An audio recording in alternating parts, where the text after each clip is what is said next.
Yan. Okay, so ganito dapat yung gagawin natin. Ngayon ay narito na tayo sa may bandang tinatawag na Latags by Vicente. Isa itong bagong bukas na restaurant sa taas ng Mount Banahaw. Ang daan dyan na pinakamalapit ay sa Dolores, Quezon, doon sa Barangay Pinagdanlayan. So dahil pupunta tayo ng coffee processing center doon sa Masalukot Por sa Candelaria. Kung mapapansin nyo sa mapa natin, ang sinasabi ng mapa natin ay pupunta muna tayo ng Bayan ng Dolores, tapos didiretso tayo ng Chaong, dadaan tayo ng highway, tapos didiretso tayo hanggang Bayan ng Candelaria. Yan, tapos papasok po tayo sa may papunta ng Masalukot. Marami yan Masalukot 1, Masalukot 2, Masalukot 3, 4, may 5 pa nga. So, dito sa may bandang Masalukot, kung mapapansin ninyo, dahil yung itaas ng Masalukot, nasakop ng Candelaria ay Mount Banahaw na rin siya. Kung susukatin yung distansya nung pupuntahan natin, ang lapit lang talaga. Pero dahil walang daan dyan, walang kalsadang matino, walang kalsadang maayos, ay sa ngayon ay passable. Meron siyang parang daan ng kariton, daan ng mga siguro kabayo, ganyan. Pero sabi meron daw mga dumadaan dyan, mga trail bike, tapos may mga dirt bike, yung parang mga motorsiklo na mga enduro. Nakakadaan dahil sa sobrang pangit. Since naandala naming sasakyan ngayon ay pang kalsada, pang makinis na kalsada, susubukan naming daanan yan. Yun na nga naghahanap na nga tayo ng adventure. Kaya yan, yung walang daan na yan, in between na yan, dyan tayo dadaan at ipakikita ko sa inyo kung paano kami nagpatumba-tumba dyan dahil sa sobrang pangit nga ng kalsada. May mga daanan ng baha na may mga siyempre mga dinaanan ng mga kariton, mga kabayo, ganyan. So ang pangit talaga ng kalsada, pero nakauwi din kami, so nakatawid kami. Okay, so ano pa hinihintay natin? Tingnan natin kung panoorin nyo yung video natin para makita nyo kung paano kami tumawid papuntang Coffee Processing Center sa Masalukot.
Yo, semento. Kapraso.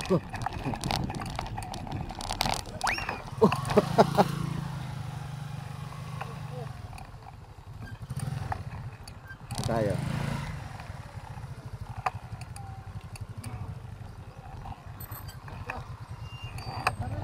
Ha? Doon, dyan. Sementado na. Ayun na. Pasado na nga. Natapos din ang paghihirap. Oh. Sa wakas.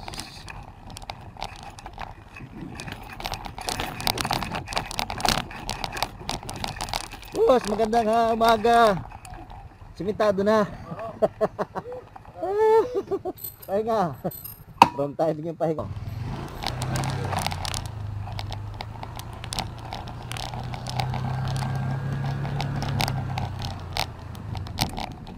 Kabayan po ito, Candelaria. Yun pong kabila, pasaan yun? Yung pagano. Ay, oo. Pero ito yung pabayan. Salamat po. Thank you. Oh, ang ganda. Oh, ano ito? Kape. Kopi. Baka nagbebenta sila ng kape dito. Baka nagbebenta ng kape. Amoy kape ah. Ah. Ah. Ang lahat, ako si OG ng OG Max CCTV. Ngayon, natsempo tayo dito sa Barangay Masalukot 4. 4. Medyo mainit na sa aming pamamasyal. Nasumpungan namin itong gawa ng kape. Ikunan natin. Alona Party List Coffee Processing Center. Yan. Kaya kami napunta rito. Malayo pa lang, amoy na namin yung kape na niluluto. Ngayon ay kasama ko si Ma'am Erna Balmes.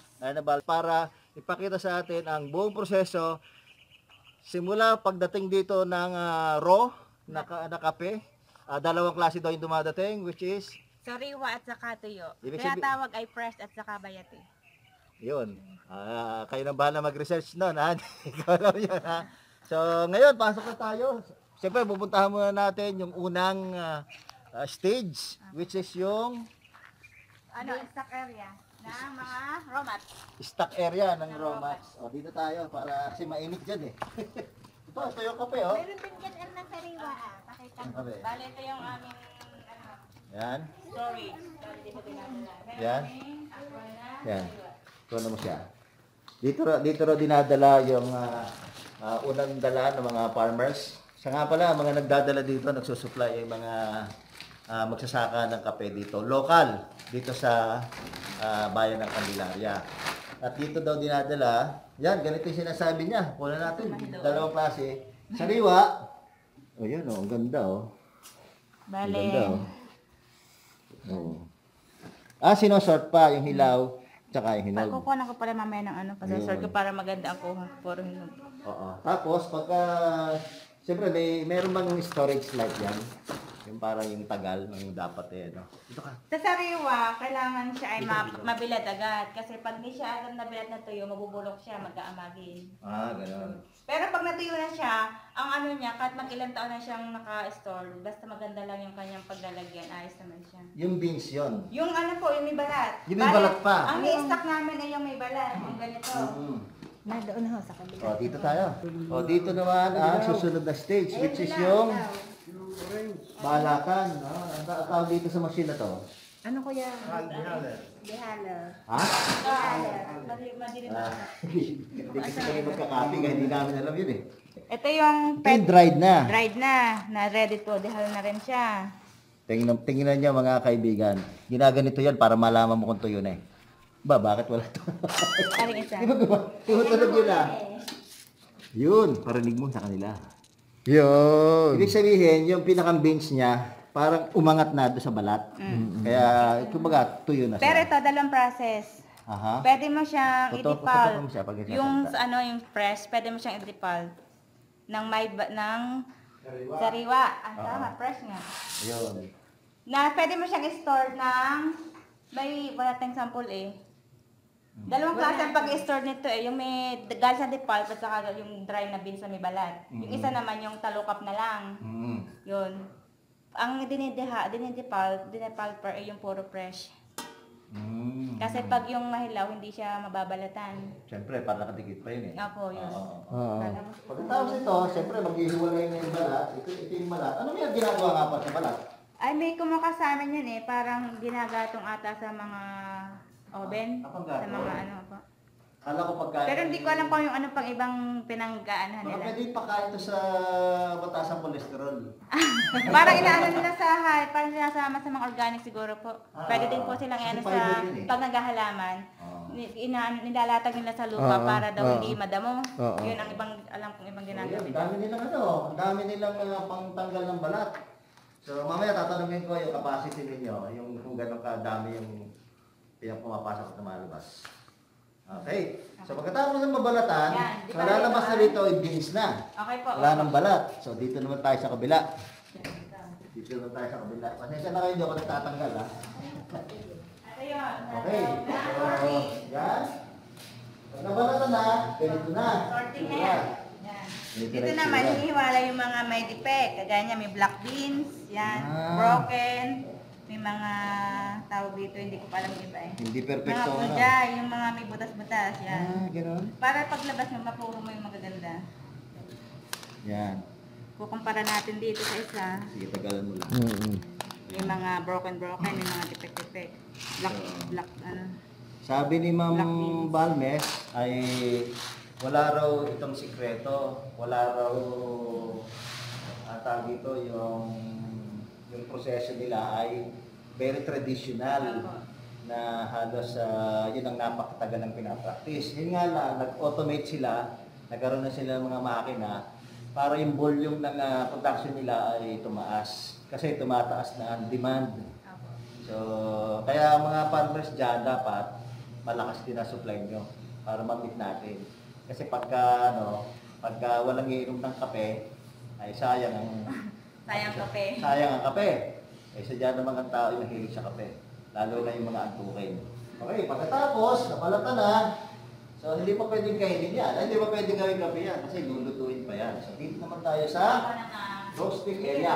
Ang tawag dito? Dini daw sa kabila. Lulutuin mo na. Dito. Ito yung pinakalutuan. Ito naman yung pinakalutuan. Ayan, ganda. Bango. Dito na pupunta, mag-roast tayo. Bali, dalawang roasting ang gamit namin. Ito yung air roasting. Yan. Tapos yung isa ay drum roasting. Drum roaster. Bakit sinabing air roaster? Parang sa hangin lang sila. Hindi bang manok ang niluluto dyan? Ano, joke lang. Ito naman ay Drum roaster. mainit. Talaga Para hindi siyang siya. oven na. Luluto talaga siya. Pagpasok namin dito, lumakas na yung amoy. Namin. Bango. Tingnan natin. Ito siya, automatic nga mag-blow pagkaluto. Ito siya, ijajak ko pa para sa nawari. So medyo automatic to. High-tech ng konti. Opo. Ito ay hindi masyado. Ang kagandahan niya, mas marami kang maluluto. Mas Isang malaki. tubig. Apo. Ay, dito kasi ang minimum niya ay 1.25 Ano? kilos. Ano Ayaw po yung meron? nalalaglag na talukap. Meron pa rin Oo, natatanda. yung pinakaano niya pala talaga. Hindi mahal din yan, no? Opo. Okay. So ganito na rin itsura niya, Yes. oh. Ito na siya pag Ang na-roast. bango. Parang basa-basa naman. Kasi nag-gloss siya. Pag maganda ang ano ng kape, yung pagkakahinog, nag-glossy siya. Pag isa nga, kita mo yung kanyang quality ng kape. Oh. Kumpara doon sa may mga halong yung mga green beans, makikita mo na hindi siya yung even yung kanyang pagkakaluto kahit hindi mo sila. Pwede ba hawakan niya? Mga kaibigan. Ay, sorry, nalaglag. Dito, talagang sariwang-sariwa ang kape nila. Napakaganda ng pagkakagawa. Labor of love. Kamay ang ginamit nila. May machinery, pero mapapansin nyo, sariwa siya. At siguradong walang halong chemical. Sabi nila ay very traditional yung pagkakaluto, pagkakaproseso. Kasi ang kape, pag sumingaw, hindi na masyadong masarap. Pero pagka yung bagong luto, tapos bago lulutuin mo na agad as kape, ang sarap. Pwede na pang 5-star hotel, 5-star restaurant, itong bagay na bagay. Sa Starbucks, manda na kayo ha. Okay, pagkatapos na Sa grinder. ay, Grinder yung umabot. packaging area. Dudulogin pa nga pala. Ayan. Bali tayo ready na Mas mabango dito, mas matindi ang amoy ng kape. Bali tayo naka-ready ng naka-grind. Oo. Parang ano pa rin parang... Ito, ang dalawang klase ang gamit natin. Ito din automatic yung lumalabas. Ito naman. Gusto ko siyang gamitin kasi mabilis. Tingnan mo dito. Magka-count lang ako ng mga 30 count. Ano na siya? Pino na siya. Yun ang gusto ko dito. Bakit parang gumagano? Yun. Parang gumagano. Ay, sadya po, para mailaw. Kasi ikaw yung mismo maglo-load at unload dito. Hindi ka gawin dito siya. Lulusod na siya dito. Apo, ito may LC siya dito. Oo. Yan. Parang grinder lang talaga. Oo nga. 30, lang po, bibilang ka lang ng 30 count. Ayan na siya. Huwag nyo lang sa aming daliri nyo rito Inuhugot ko ang... So kaya pala may latak siya, hindi siya process ng crystallization. Pala Ano? ni Pixel Oo. ako. So tapos, ito naman yung isang klase din na grinder din. Ang ganda nito Ito naman, may adjustable siya. Parang Kung ano ano? gusto nyo, kaka-grind. Adjustable siya. Lalaksan mo ang volume Hindi pa. Ay, Alam ba kung anong gusto nyong pagkaka-grind? Malakas mo ang battery natin. Turkish, espresso, Kalahati pa. Sige. drip, yan. Kumpara doon na magbibilang ka lang. Ikaw na magtatama ng kung anong gusto mong grind doon. Yun. Dahil maganda na yung kanilang makina ngayon, ako ang aking perception ko, parang medyo na-perfect yung gawa. Di ba? Yung gusto yung kalabsan, kumbaga. Opo. Oo. Depende kasi sa nabili kung ano gusto nila sa Tapos, dahil naging ganyan yan, dito, ganda ng kulay, no? Tapos dito na, titimbangin na ito. Ang ganda ng ano nila, ang ganda ng packaging nila, oh. Social, no? Ground coffee. Ito na yung prints din namin. Hindi bali ko pag yung mga yung pagagamitan nila. Ano naman Excel siya pala. siya, ay ano na siya, kung saan ano tawag doon, yung nag-rebanding na po. Rebanding na, kaya distribution. Ang tawag doon sa ganun. Sorry, puro na rin. Puro Mamaya kukunin salsa. natin ng isa-isa yan. Kalay part. So dito, ito yung kanilang kan. Ito yung kanilang, kung tawagin na, vacuum sealer. Bukod dito sa electric sealer na ito, meron silang vacuum sealer. Para yung freshness, yung pagiging sariwa ay ma-maintain sa mahabang panahon. Oo. Ito, ganun din. Vacuum sealer din yan. Electric sealer lang. Pero hindi namin ito ginagamit sa kape, di ba? Nasisip-sip siya. Di vacuum, di ba? Powder, baka masisip na. Nahisip-sip din yung ano. Pag nasira, ano lang rin kasi sa amin, bigay din namin yun sa amin. Pag may mga importante din kami, hindi rin namin ginagawa. Oo. Tapos ito naman. Siguro kung buong ganito, pwede yun. Apo, yan. Oo. Ay, hindi madadala. Pwede i-vacuum. Oh, ito. Ang galing. Oh. Ano naman yun? Bali, sample lang po namin yun. Kasi nag-ano talaga siya, nag-moist, yung pinaka-glossy, yung pinaka... Not normal yan. Opo. Oo, alam ko yan. Kasi naman sa palengke ganyan. Pagkatapos yan, dahil na-impake na, so, na, ibebenta na sa labas. Opo, yan, pwede na. Kung mas maganda, pumasyal sila dito para mag-field trip. Para makita nila ng actual kung paano ginagawa. Pero sa ngayon, ang pinakamaganda ay bilhan natin sila. Para alam niyo na, siyempre business yan eh. Kailangan bilhan natin. Sige, okay. Ako pala si Erna, bali ako din isa sa miyembro ng magsasaka ng kape dito sa Masarap 4 Candelaria, Quezon. May processing kami ng coffee processing. Bali, pinagkalubang kami ng mga makinarya, ng budget, at saka ng mga kagaya ng atong building na processing. Sa katunayan, marami na rin po naman nakakatikim ng kape. Natutuwa ako at ganang marami din namang nasasayan sa aming produkto. Kaya sana ay maranasan nyo din at matikpan nyo rin ang aming kape, lalong-lalo na dito mismo sa processing namin. Kasi maganda at nakabili-bili din po ang lugar namin. Mag-i-enjoy po kayo sa kape namin. Ang lugar po namin ito ay madaling makita. Masalukot-kwat, Barangay Masalukot-kwat, Candelaria, Quezon. Ma'am, Facebook page, meron ba kayo? So, ang danay sa Dolores, pababa dito. Ako kayo tatato sa Dolores. Name ko lang yung Facebook ko eh. Ha? Name ko lang. Anin mo na. Ah, ah. Okay na. So, yun lang ang hahanapin ng... Sige. Baka gusto niyo po na masubukan o may try ang aming Adorno Coffee Blend, ito po ay madaling makita sa Facebook. Bali ito ay makikita nyo ang name ko ng Erna Donadio. Makikita nyo na rin po doon kung paano maka-order at maka-order ng Adorno Coffee. Basta magtanong lang po kayo sa akin, nag-message lang po kayo, PM lang kayo sa akin, para ma-assist ko po kayo kung paano po kayo magbibilhan ng kape, Adorno Coffee. Mabibenta. Paano? Pwede bang online? Pwede umorder online? O pwede online, meron po tayong shipping na pwedeng GNT, LBC, at kung ano pang mga cargo shipping na pwede natin pagdala. Kahit nasaan kayong lugar, kaya po namin kayong dala ng Adorno Coffee. Ayun, narinig nyo mga kaibigan, kahit saan luparan ng Pilipinas, kung gusto nyo, kahit nasa Amerika pa kayo, makapadala kayo ni ma'am. Kaya lang, may shipping fee, yun lang ang problema.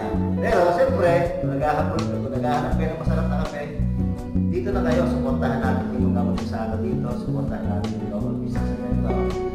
Order na kayo!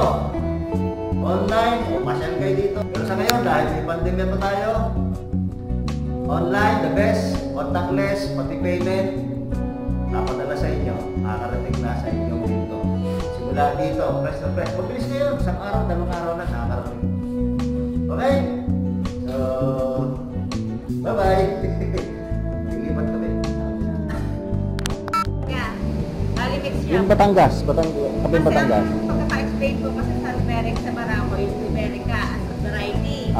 Kasi di ba apat na variety siya. Nasanay kasi tayo na kaping Barangko at kaping Barangko lang. Yung pala yung Barangko ay ano siya, variety. Di ba apat na Excelsa, Arabica, Liberica, Excelsa. Yung Barangko ay Liberica.